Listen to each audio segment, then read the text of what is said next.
Safidy mampidi-doza, safidy mampidi-doza. Zany loha hevitra mampieritreritra izany no anasako anao indray aharitra hatramin'ny farany.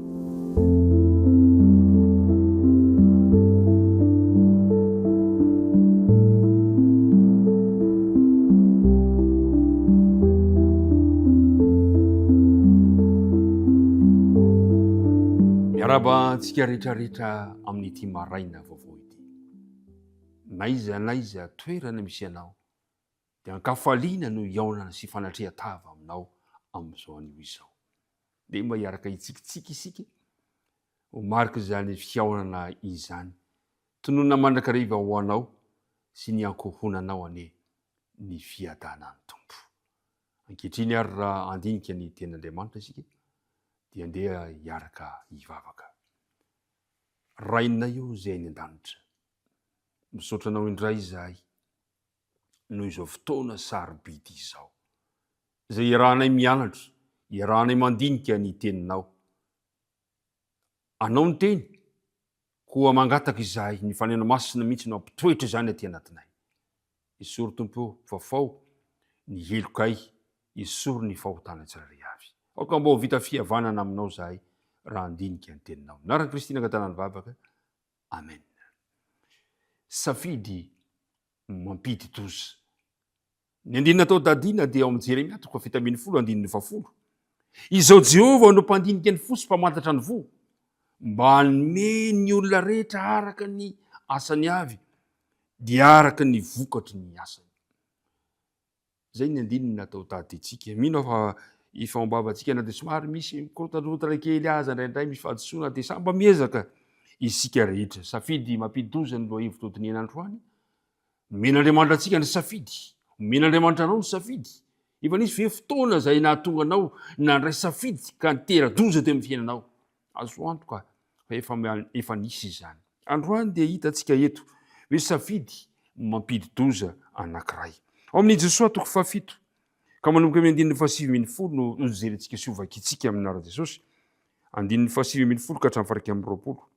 Dia hoy Josoa tamin'ny akana, anaka, masina ianao, omay voninahitra Jehovah Andriamanitry ny Israely ka mitsorra aminy. Ary lazao amiko ankehitriny izay nataonao, hazafianinao azy zany.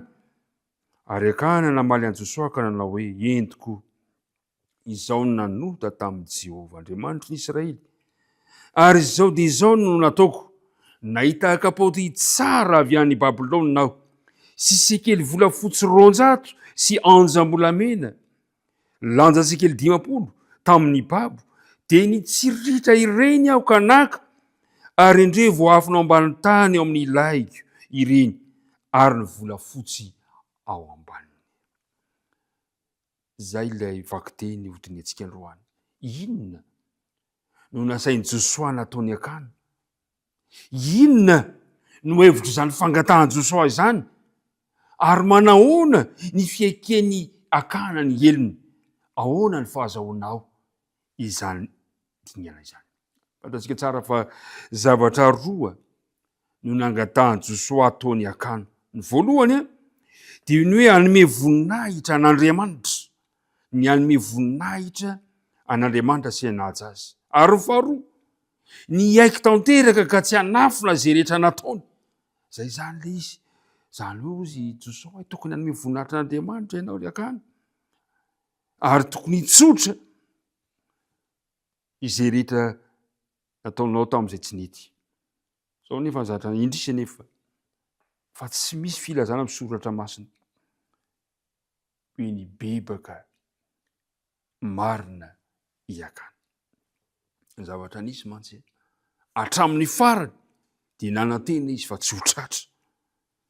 Ary dia noraisina ho mpanao heloka bevava iakana no ny toe-tsaina feno fikomiana, na dia efa natao aza ny dingana tsirairay avy mba hahatonga ny akana ho andalo amin'ny fivavahana. Tamin'ny farany izy tsy nanao an'izany, fa nilany farany fotsiny dia izao nitsotra izy, nitsotra tsy nisy endrika fibebahana. Tadiditsika tsara ve ny fahalavony Adama sy Eva? Inona zavatra nitranga? Hitany Eva lay hazo voarara. ny tsiriritra izy. Ary farany dia nanotazany dia nitondrany i Adamo. Ny aiky akana fa nahita kapoty tsara tarehy avy any Sinara avy any Babilôna. Sy anja mbola mena nahita izy tsara tarehy. Iny fa ny tsiriritra dia naka tahaka ny nataony Adama sy Eva. Ny tsiriritra dia naka. Ry mpiara-midinika namana, ny fitsiritana ny fahotana voalohany.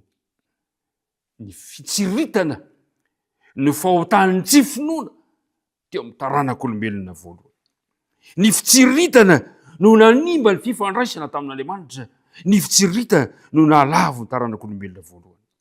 Misongadina eto ankehitriny ny fifanoherana lehibe. Tadidinao ve ny toe-tsain'ny Rahaba janga sy ny momba ny akana eto ankehitriny? Jereo tsara ny zatra nitranga. Rahaba dia nitondra mpisafitanto an-tampon-trano ary nanafina azy ireo tamin'ny miaramila. Fa i akana kosa naka ny zavatra voaozina ary nanafina izany tamin'ny Josoa ilay mpitarika ny zanak'Israely. Rahaba dia nampiseho tsara-panahy ny mpisafitano an'Israely ka nanampy azy ireo mba azo fandresena. Fa iakana kosa nitondra olana teo amin'ny Israely tamin'ny fitsiritana ka nahatonga faharesena lehibe ho an'izany firenena manontolo izany. Rahaba dia nanao fanekena tamin'ny Israelita. Fa iakana kosa nivadika tamin'ny fanekena ny fanaovana tamin'ny Jehova. Rahaba nisafidy mba hamonjy ny tena sy ny fianakaviany ary tonga olona hajaina teo amin'ny Israely. Fa iakana kosa nandray safidy mampidi-doza ka nitondra fahamelohana ho an'ny tenany sy ny fianakaviana ka tonga ohatra ratsy teo amin'ny Israelita. Ry mpiara-midinika namana, safidy mampidi-doza no noraisiny akana. Mampieritreritra lesona lehibe eo antsika izany. No hevery fa mety izao toe-javatra izao, izao safidy no raisiny izao. Ny eritreritra izy mantsy fa hitako ity, anatsarako ny fiainako ity. Kanefa dia safidy mampidi-doza no noraisiny. Misy lalana ataon'ny olona ho tsara, kanjo mitondra amin'ny fahafatesana ny fiafarany. Ry mpiara-midinika namana, omen'Andriamanitra androany ny safidy. Omen'Andriamanitra anao androany ny safidy. Safidy manahoana no entinao miatrika tontolo androany? Safidy mitondra makany amin'ny famonjena ve? Sa safidy mampidi-doza mitondra makany amin'ny fahaverizana sy ny fahafatesana mandrakizay? Andriamanitra anie anomenao ny fanainy masina ka ahatonga anao handray safidy tsara androany. Ka ny safidy tahaka nataony Rahaba no safidy raisika hamonjy ny tenantsika sy hamonjy ny hafa. Ny tompo anie hitahy anao, ndeha hivavaka isika ankehitriny. Ray io misotranao izahay ny amin'ny tari-dalana omenao anay ka nitarihanao anay mba ahay handray safidy tsara eo amin'ny fiainanay tahaka an'izay nataony Rahaba. Ampio zahay androany, ampio zahay Andriamanitra ny fanainao masina mihitsy no aoka hitari-dalana anay.